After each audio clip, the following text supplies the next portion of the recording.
Welcome to the newest episode of Beyond the Fame with Jason Fraley. I'm your host, Jason Fraley, picking the brains of the top filmmakers, musicians, and artists of our time. Since 1998, the Kennedy Center has honored the nation's best comedians with the annual Mark Twain Prize for American Humor. I spoke with the award's creator, Cappy McGarr, who releases a new book today called The Man Who Made Mark Twain Famous. You'll hear hilarious stories of Bill Murray and Eddie Murphy in the White House and a touching story of Carl Reiner's brother in the Oval Office. Cappy McGarr, and the book is called The Man Who Made Mark Twain Famous, Stories from the Kennedy Center, the White House, and Other Comedy Venues. And that book, of course, is about the Mark Twain Prize. This is the legend himself who invented this awesome annual ceremony at the Kennedy Center, among other things. But the book comes out on September 28th. So we wanted to catch up with you. Hey, thanks so much for joining us, Cappy. Thank you, Jason. Now, give us, before we get to the Twain Prize, give us a sense of sort of, you know, who you are. Do you live in DC? Have you grown up here your whole life? Or you know, how did you get involved with the Kennedy Center in the first place? President Carter appointed my mother-in-law, Annette Strauss, who happened to be actually the first Jewish mayor of Dallas. And so she would take me to the Kennedy Center and take me to the Kennedy Center honors and the all of the things and festivities of the Kennedy Center. And so that's how I got to be interested in the Kennedy Center. And I was very close with President Clinton, and he was nice enough to appoint me to the Kennedy Center in the mid-90s. And I'll also say that I am not the person who started the Mark Twain Prize. I am a co-creator. There, as if any success, there's a lot of fathers and mothers who made the Mark Twain Prize successful. But it was an uphill road. It was difficult at the very beginning, but it has been a spectacular thing for the Kennedy Center for sure. So who are some of those co-creators that we should highlight so that they get their proper due here in this interview?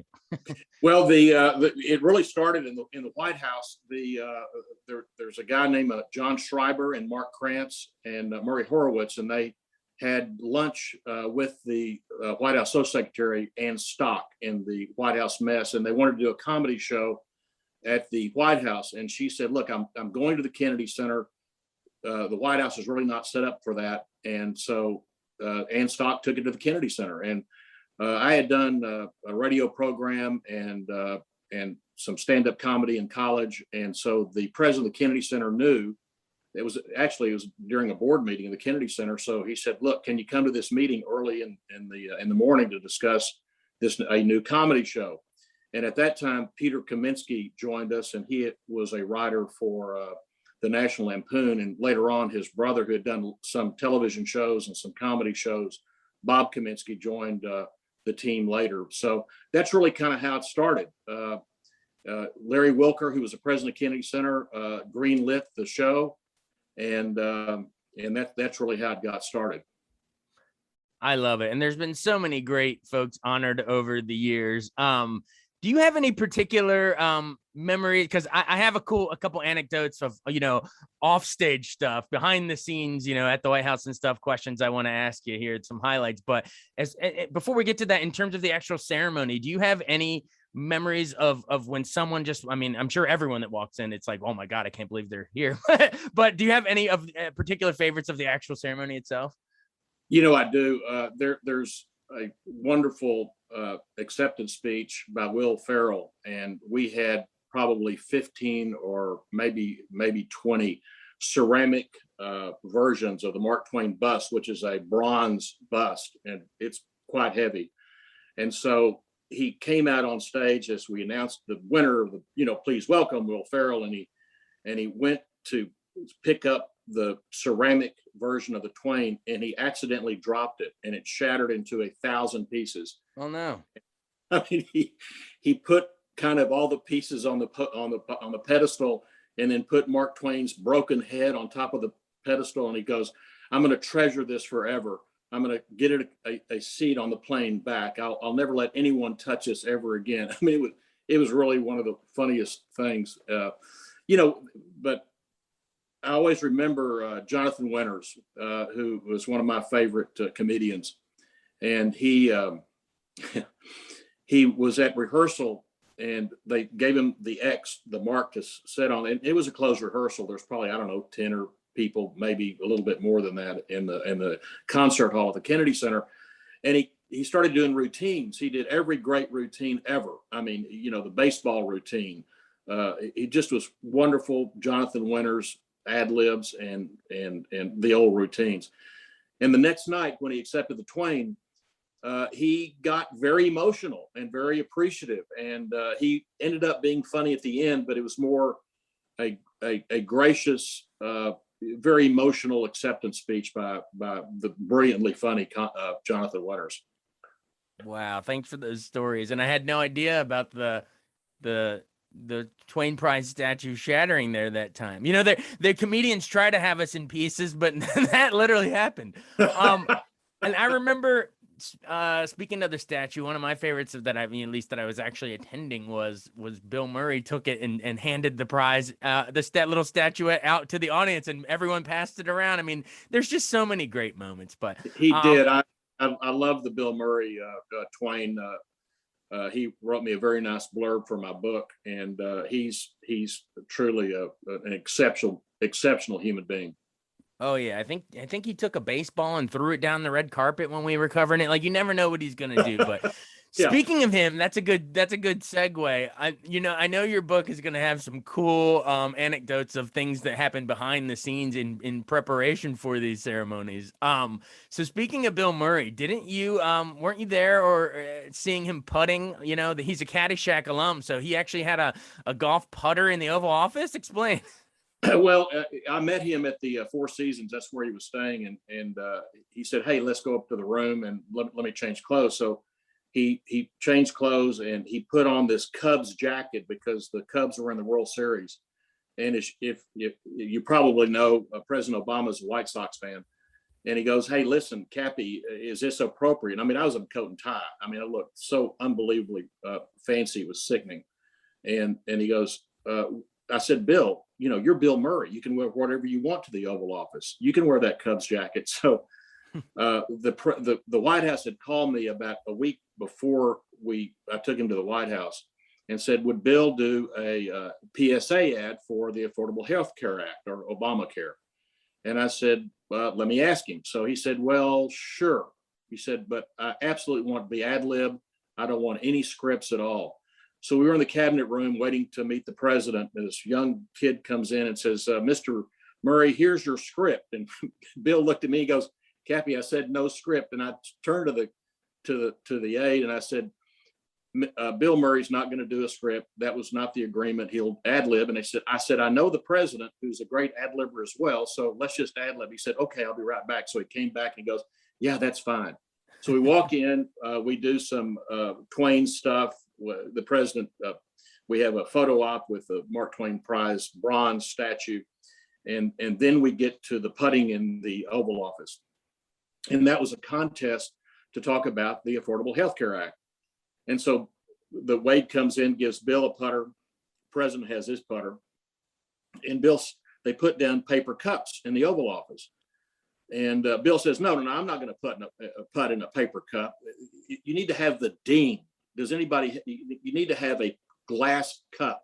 So the president says, "Do we have a glass cup here at the in the Oval Office?" And so they run back in and put a glass cup in there. And so the president says, "Hey, Bill, what about $1 a hole?" He says, "You're on." And so Bill starts limping around, and the president says, "You okay?" He says, "Oh, my hip or my leg is kind of hurting." He goes, "Well, do you have insurance?" He said, "You don't know, I don't have insurance." Well, and now Bill's putting in the ball and it clinks. He gets the first one in. The president then putts. He just totally misses the cup totally. And they keep putting during the time they're having this conversation. And so the president said, "Well, you can go to the website, the Affordable Health Care Act, and get health care." And he goes, and Bill goes something like, "Well, does it cover mental issues as well?" And the president says, "Well, yes, of course, it covers all that." So the long story short, Bill gets 5 in a row in the cup, and the president gets zip. Oh. So we're walking out of the Oval Office. The president turns to me and goes, "Cappy, do you play golf?" I said, "Well, I do, not very well, but sure." And he said, "Do you ever bet?" And I said, "Well, sometimes." He said, "Well, you have to pay up every time you in the game." I said, "Yes, sir." So he turns to his aide. He goes, "Hey, do you have $5? I owe it to Bill." So he, he gets the $5. I said, Mr. President, can I take a picture of that? He goes, of course not. But anyway, then the president gave me a putter and said, hey, you and Bill go putt on the Eisenhower green right outside the Oval Office. And we did that. And it was just, I mean, the one thing about Bill Murray, we walked through the house. We had a tour later on in the afternoon. We walked through the house and Bill Murray stopped and shook everyone's hand, whether it be a Secret Service or we went to the kitchen. He shake every single chef's hand, waiter's hand. I mean, he truly is such an incredibly, wonderfully nice person. Wow, that's great. And I had no idea that he won $5 off President Obama. It had to be glass holes there, glasses. Well, when we first walked in, he goes, I don't let anybody in the Oval Office. It's a Cub fan. So, I mean, he said, I'm a White Sox fan. And as you know, Jason, the Cubs went on to win the World Series. So Bill was very happy about that. Yeah, I mean, yeah, it was back when they were finally trying to put that, that curse behind them, and that was back then. Exactly. Wow, well, very cool. You were in the Oval Office with Cinderella boy, tears in his eyes, I guess. That's so great. Well, speaking of President Obama, didn't you also facilitate the meeting between him and Eddie Murphy? God, another legend. I did. Eddie came into the Oval Office and the president says to Eddie, you and I are the same age. You have no gray hair. And I got a lot of gray hair. And Eddie looked at the president and said, well, Mr. President, you're a very powerful guy, the most powerful person in the world. You got a stressful job. And all I do is make people laugh. So the president looked at me and said, Cappy, I'm funny, aren't I? And like anyone in a late night talk show has asked if they've read any of President Obama's books, the immediate question is, of course. And so when the president said, am I funny? I said, yes, Mr. President, you're very, very funny. And he goes, and I've got good timing too. And I said, yeah, Mr. President, you have perfect timing. and so we went into he actually got an aide to take us into the Situation Room. And all these young kids, I mean, it's just unbelievable. It's like everything you see in every single movie of the Situation Room. They've got screens everywhere. And when Eddie Murphy walked into the room, they all stood up and Eddie Murphy said, sit down, please. Well, I don't want the world to be, to be more dangerous. So they went to take the picture. Eddie took his picture with every single person in that Situation Room. And then later on that afternoon, I took Eddie and his family to a tour of the White House, the first floor of the White House, which everyone knows and is familiar with. And so he's standing in front of the Ronald Reagan portrait. And I used to do impressions in my radio program days. And so he's looking up at this Ronald Reagan painting. And I go, well, Eddie, welcome to the White House. Mommy and I are glad to have you here. Just enjoy yourself. He turns around, he goes, that's a good Reagan. He goes, do you do any more? I said, well, I'll do Carter. This is right actually before the Clinton-Trump election in November. Mm-hmm. And so he says, I said, well, I do Carter. He goes, well, Carter was one of my very first impressions. He does a perfect Carter, so much better than mine. He said, let me hear your Carter. I go, well, the White House is a great example for habitat for humanity. And he goes, well, that's pretty good. He said, do any more? I said, well, I'll do Clinton. I went, let me hear it. Look, I hope Hillary wins. I'll be interviewing. Well, never mind. So that was the Eddie Murphy. We had a wonderful time, and Eddie is again, in person, Eddie Murphy is just a wonderful, nice person. Wow, you got to do an impression off with Eddie Murphy with the White House portraits. That's amazing. Sure. It was fun. I know it doesn't always go so smoothly. Didn't you have to argue with the Secret Service a little bit to let Paul McCartney's bodyguard into the White House? Yes, there are 4 executive producers. I did 7 White House shows. 4 of those were the Gershwin Prize for a popular song that we did with the Library of Congress, and Paul McCartney did win the Gershwin Prize. And so he travels with a bodyguard, the bodyguard's packing heat. He's got a gun because obviously with what happened to John Lennon and even George Harrison, obviously there's some, and he is one of the most famous people in the world. And so he came into the White, he was trying to get in the White House, and the Secret Service said, no, you cannot bring a gun into the White House. Right.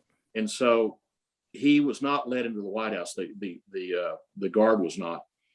And so the producer, another producer, which will go unnamed, and he put the bodyguard into the production staff, so the production staff could get to the White House. Well, the Secret Service are not dummies.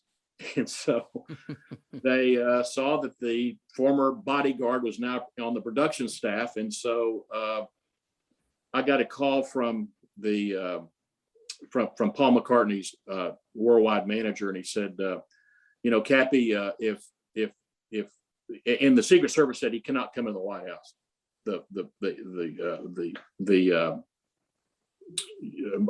McCartney's protector guard, and he goes, if his bodyguard cannot come to the White House, Paul McCartney's not going to come do the concert. Now, that was a threat that I knew was never going to happen, but obviously McCartney was very upset, and the whole McCartney team was very upset. So I called Juliana Smoot, who was the White House social secretary, who's a longtime friend of mine, and I said, Juliana, we got a problem.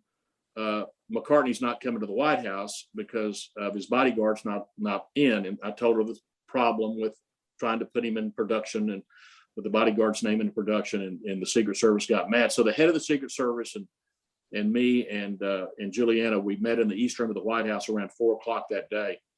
And I was pleading. I said, it was a mistake. He said, well, your co-executive producers put him in production. I apologized. I was just sucking up until my cheeks met. And the McCartney's worldwide manager was right off to the side of this conversation. He said, Cappy, we're going to let him in, but if he acts like a bodyguard, we will restrict him from every single building and institution or public building in the country. And he went on and went on and went on about all the threats about the bodyguard if he acted like a bodyguard. And so I said, yes, if you just, give us a chance, he will come as a guest and he will not act as a bodyguard. And he goes, okay, I'm taking you at your word. And so we finally it came off without a hitch. And obviously having Paul McCartney and Barack Obama, the two biggest stars in the universe, it was quite a show. I mean, Paul McCartney doing the nana nana nanas in the East Room of the White House was one of the great moments of any of the shows I ever did at the White House. Oh, you'll remember that one forever for sure. Well, that's a great story. Thanks for sharing that. Speaking of security, sadly the security around the U.S. Capitol is, after January 6th, that's a whole different ballgame now. It's so tragic stuff, troubling in many ways. But you had a sort of a heartwarming story with security at the U.S. Capitol regarding one of the security guards was talking about how Eddie Vedder saved his life. He was telling you that. Tell me that story. Well, one of the McCartney, let's go back to the McCartney rehearsal at the White House. There was Sure. a guy that was there, and it was a closed rehearsal. So I went up to him. I said, "You can't be here." And he goes, "Really?" I said, "Yeah, this is a closed rehearsal." He said, "Well, I'm with the Secret Service." I said, "Oh, okay. Well, you can stay here." Well, his name was Mike Lotus, and Mike and I got to actually become friends. And so when we honored David Letterman, one of his very favorite musicians is Eddie Vedder, Pearl Jam for those. Oh yeah, Letterman's had Pearl Jam on a bunch over the years, definitely. Absolutely, many times. And so Mike Lotus calls me and says, "Hey, listen, I've got Eddie and his wife Jill for dinner the night before." So we went to Cafe Milano, and we were having dinner, and Mike says, "Listen, I've got a tour of the Capitol." They had just opened the very top of the Capitol, and I can't remember what you call it, but it's probably a word that I can't pronounce. But so he said, the rotunda or no, it's the dome. Tholis, it's way up the very top of the dome. Okay. They had been under construction for many, many years, and they had just opened it up. And he said, listen, I've got a security guard that will take us up to the top of the Capitol now that's open. And so we all said, of course. So obviously, when you're a rock star like Eddie Vedder and you go through the public spaces of the Capitol, I mean, there's flashes going off and people taking pictures. So the security guard takes us up to the very top. We have all our pictures taken with Eddie and Jill and all of the Vedder team. And the big security guard, I mean, he is big. He is a big man. I mean, he's probably 6'5" or 6'6", and I mean, he's huge show. I mean, he's a big guy. So he comes up to me, he says, Mr. McGarr, I'd like to say something to Mr. Vedder. I said, well, he's right here. And please, my name is Cappy and this is Eddie. And so he looks at Eddie and he goes, you know, I've been to 35 of your concerts, more than 35 of your concerts. I said, you know, I had a very difficult time in my life. And thank you for saving my life. Your music and your words helped me through a very, very difficult time. And I mean, I'm tearing up, Jill's tearing up, Eddie Vedder's tearing up. Eddie gives him a huge hug. He says, you know, you can come to every one of my concerts, as many as you want, and you come back to the green room. And he said, I really appreciate you giving me this tour, and I appreciate your kind words. I mean, it was very, very moving. And there's some other moving things. I don't know, Jason, you have time, but one of the other moving moments of the Twain has got to be when Carl Reiner won the Mark Twain Prize. His brother, Charlie, was dying of cancer. He actually, I think he died after this White House meet, maybe a month or two, maybe 3 months after this. But anyway, we were all in the cabinet room. Mary Tyler Moore, Dick Van Dyke, Jerry Seinfeld, his wife who was pregnant, Rob Reiner, you know, and all the wives. And so we went in, and Carl said, look, Charlie was in a wheelchair and had oxygen in his nose. And he goes, I'd like to have Charlie go first because I don't know how long his energy is going to hold up. And I said, well, of course. And so the White House Social Secretary said, Cappy, you be there first, introduce the president. He's going to know all the famous people, but he's studied the list, but just be there to help facilitate the introductions. I said, of course. So I went in first. President Clinton and I said hello. And Carl takes Charlie in his wheelchair. He obviously takes the plastic out of his nose. And I said, Mr. President, this is Charlie. And the president kind of put his hand on my shoulder and said, Cappy, you don't have to introduce me to Charlie Reiner. The President Clinton gets on his knees, grabs Charlie's hands, and says, I've had a lot of important people in the Oval Office before, but not near as important as you, Charlie. You were in the invasion of Normandy Beach. And he went, and President Clinton had the details of what Charlie had done that day. Oh, Normandy. He said, wow. And at the beach in Normandy. And he said, you made America safe. He said, I just am so honored to meet you. I mean, once again, we're all just in tears. But that's President Clinton. He just did it. I mean, he knew, he did his homework, but he knew that he had somebody like Charlie Reiner coming into the Oval Office. It was incredible. It was wonderful. Anyway, then we had, then everybody kind of we had the photo op after everybody got their pictures made with the president. And I was carrying the bronze, which is a very big, heavy, as I mentioned to you, of Mark Twain. And I was on the president's right-hand side. Carl was on his left-hand side. And I give the president the bronze statue, and he looks at it and he goes, wow, I really wish Mark Twain was alive today. Ulysses S. Grant was dying of throat cancer, and he had Twain in his office and said, I want you to write my memoir. He said, I'm dying and I'm broke. I'm paraphrasing, obviously. So he said, I'd like for you to write it. And Twain said, no, Mr. President, I want you to write your memoir in longhand and I'll come and edit it. It actually became a bestseller. President Grant, of course, died of cancer and his family was well taken care of. And so when the New York Times reviewed President Clinton's book, President Clinton, incidentally, he said, I'm going to do the same thing that Twain said to Grant. He said, he wrote it in longhand.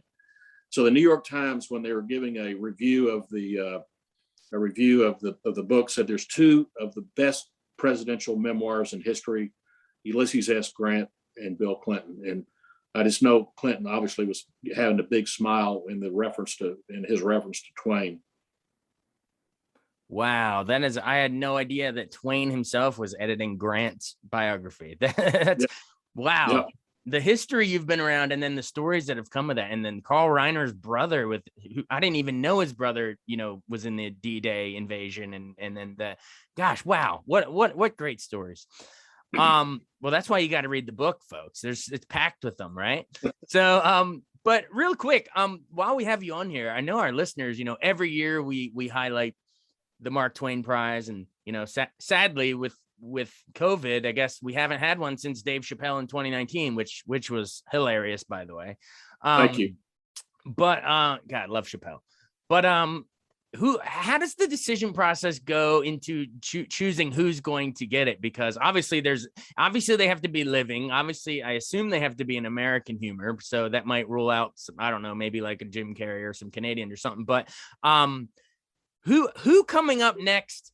I know you don't know spoilers, but who do you think is in, let's say, the short list, the conversation of people who haven't got it? Because for me, I mean, Mel Brooks, before he passes, we got it. Or Jerry Seinfeld. He was actually on the red carpet at the Kennedy Center and told me to my face, he said, I don't know what I got to do to get that prize. Or hey, Chris Rock, we got Melissa McCarthy, Jon Stewart. There's so many, but Adam Sandler, who on your list is like, wow, we got to get them in there. Jason, just one correction that you made. We unfortunately, when we announced that we were giving the prize to George Carlin, he passed away actually a week later of a heart attack. And so we did honor him posthumously, which was a wonderful, wonderful night at the Kennedy Center. But your list there is a list of potential Twain recipients. And the chairman of the Kennedy Center, David Rubenstein, the president, Deborah Rutter, myself, come up with that list. There's others that work at the Kennedy Center. There's a guy by the name of Matthew Weiner who does a terrific job, getting the list together for all of us. And then the executive committee approves the honoree. But your list is my list, is really pretty much everybody's list. Mel Brooks has turned us down 3 times. So you have offered it to him? I have offered it to him at the white whale that got away, and I'm not talking about Herman Melville Prize. It's why on earth would he turn you down? Just like a selfless thing, or doesn't want the attention? Because he's come to the Kennedy Center and done I saw him. He did like a Blazing Saddles screening a couple years ago. He did, and Deborah Rutter, and I will always be so appreciative of Deborah, who's the president of the Kennedy Center, calls me and says, hey, Cappy, would you like to have dinner with Mel Brooks? And I went, yeah. And so I'm at a dinner in Washington the week before I was coming back to Washington to have dinner with Mel Brooks. And I see David Rubenstein, and David said, hey, listen, let's get together. When are you coming back up next? I said, well, I'm coming back up. I think it was a Thursday. I can't remember. And he said, well, why are you coming up? And I said, well, because I'm going to have dinner with Mel Brooks, and Mel Brooks is going to, talk about the making of Blazing Saddles after everyone sees it. And he goes, well, I'd like to come. I said, well, David, I know the chairman, so I'll have to ask him if you can come. So anyway, David and I are like kids in a candy store waiting for Mel Brooks. And Deborah Rutter comes, just very lackadaisically coming along and said, hey, let's go to the green room. In Mel Brooks's contract, he wanted egg salad sandwiches, a Diet Coke, not real Coke, real Lay's potato chips, and a bag of Oreo cookies. That was, I think, in his contract. And so the 4 of us are having dinner with Mel Brooks in the green room. And Mel Brooks comes in. I mean, Jason, I have met some, great people, funny people, but for some reason, I just love Mel Brooks, and I was a touch intimidated by him. Right. So he's sitting on the couch. He's eating an egg salad sandwich, and I'm not going to go through what a number 6 is in Blazing Saddles. You and your viewers, I know you know, Jason. It's when we come riding into town. That's right. That's exactly right. And I said, Mel, we've asked you 2 or 3 times to take the Mark Twain Prize, and you've turned us down every time. And he said, yeah, I know, and I kind of need to think about that. And I said, well, why don't we do the music of Mel Brooks? High Anxiety. Springtime for Hitler. I mean, I'm So Tired. I mean, he's just got some of the great songs he's written over all these movies. He said, well, that's interesting. No one's really kind of done that. He said, I might do that. I said, look, Mel, if you say no, I'm going to have to do a number 6 on you. And he laughed so hard, I think I got some egg salad sandwich on my coat. That's great. But no, I mean, he's 2 weeks later, he turned us down again. So yes, Mel Brooks is truly one of the people that 100% deserves the Mark Twain Prize. Wow. So he never did the music of Mel Brooks either. No, we didn't. Wow. And obviously, he's 95 this last summer. That's why I keep saying, I mean, Chris Rock and Jerry Seinfeld, Melissa McCarthy, they're at the top of the list for me too. But in terms of trying to get it in while he's still alive, man, Mel Brooks, we got to convince him. I'd love to. We've tried we got Carl Reiner to ask him one time. We got Elaine Wynn. Did he say why he turned it down? Just he doesn't want the attention? I never got an explanation of why he said no. But look, Jason, I got to meet Mel Brooks. So, whether he takes the Mark Twain Prize or not, I'm okay. Maybe he has some old axe to grind against Mark Twain. I don't know. I have no clues. All right. Well, then, if that's the case, I didn't realize he turned it down. Well, then I'm gonna put my chips in on Jerry next. If you can get Seinfeld or Chris Rock, that's my touchstones of my youth, man. So go. There you go. Or Steve Carell. There's so many. There are so many. Chris Rock, obviously. Jerry Seinfeld. It's. Is Jim Carrey not eligible because he's Canadian, or is he dual citizenship?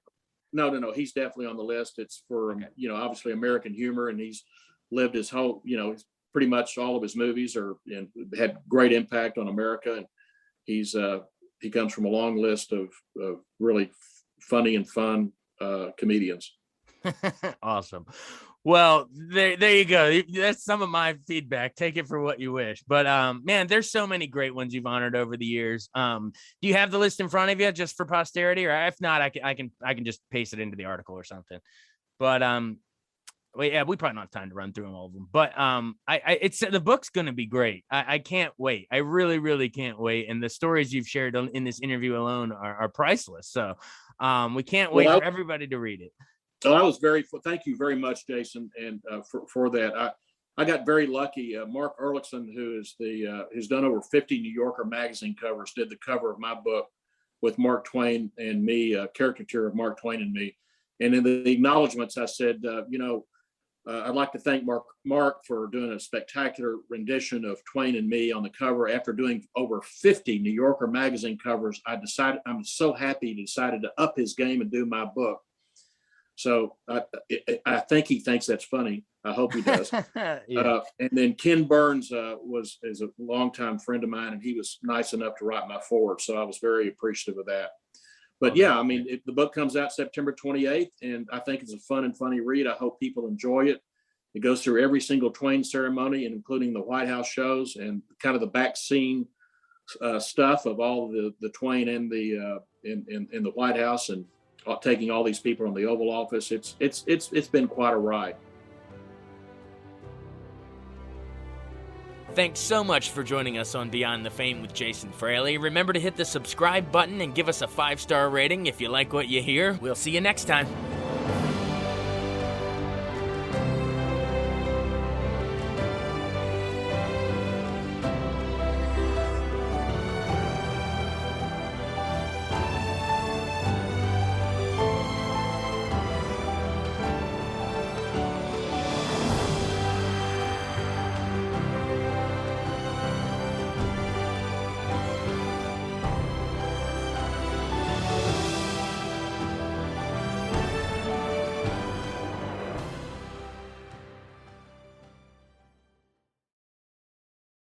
I wanted to take a second to tell you about an app I really enjoy. Living in the DC area is great, and Podcast DC gathers all of the local shows that I like all in one local app. Health, sports, local news, politics, and so much more. Podcast DC is the new local app with hundreds of DC area podcasts to choose from. I can earn exciting rewards just for listening and share the podcasts I love instantly. Available in the App Store or in Google Play, listen local with Podcast DC.